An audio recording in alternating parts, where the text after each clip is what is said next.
പ്രിയ കൂട്ടുകാരെ, little ഐവീസ് world എന്ന ഞങ്ങളുടെ യൂട്യൂബ് ചാനലിലേക്ക് ഏവർക്കും സ്വാഗതം. വായന എന്നത് മനസ്സിന് ഉന്മേഷം നൽകുന്ന ഒന്നാണ്.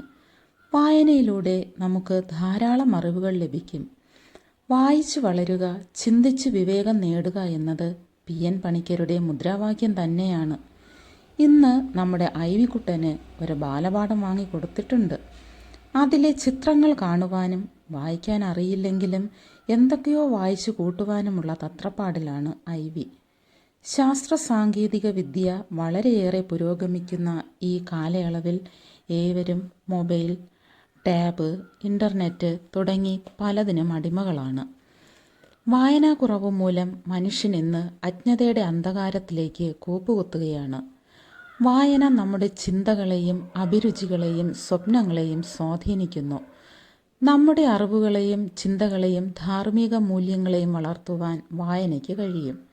ഇന്ന് പുസ്തകങ്ങളിൽ നിന്ന് ലഭിക്കുന്ന അറിവിനേക്കാൾ കൂടുതൽ ഇൻ്റർനെറ്റ് തുടങ്ങിയ നവമാധ്യമങ്ങളിലൂടെ നമുക്ക് ലഭിക്കുന്നുണ്ടെങ്കിലും പുസ്തകങ്ങളിലൂടെ ലഭിക്കുന്ന അറിവ്, പുസ്തക വായനയിലൂടെ ലഭിക്കുന്ന ആ അനുഭൂതി ഈ നവമാധ്യമങ്ങളിലൂടെ നമുക്ക് ലഭിക്കുകയില്ല.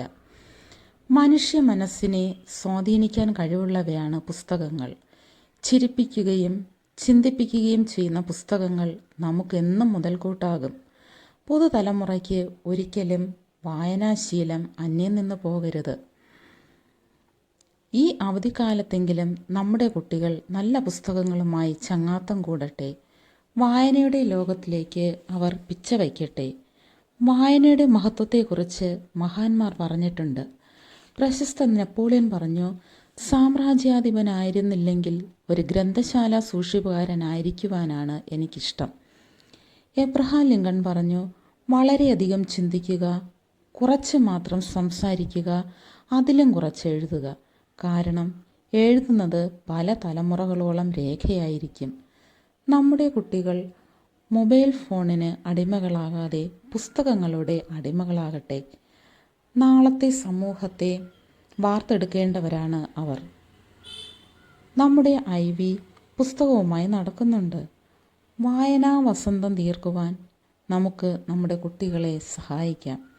അവരും അറിവിൻ്റെ അനന്തവിഹായസിലേക്ക് പറന്നുയരട്ടെ.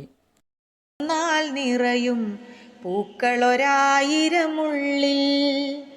പുസ്തകമൊന്നു തുറന്നാൽ നിറയും പൂക്കളൊരായിരമുള്ളിൽ. അക്ഷരമധുരം നുണയാമത്ഭുത ലോകത്തേക്കു കുതിക്കാം. അറിവുകൾ ചിറകുകളാക്കി നമുക്ക് മാനത്തേക്കു പറക്കാം. അറിവുകൾ ചിറകുകൾ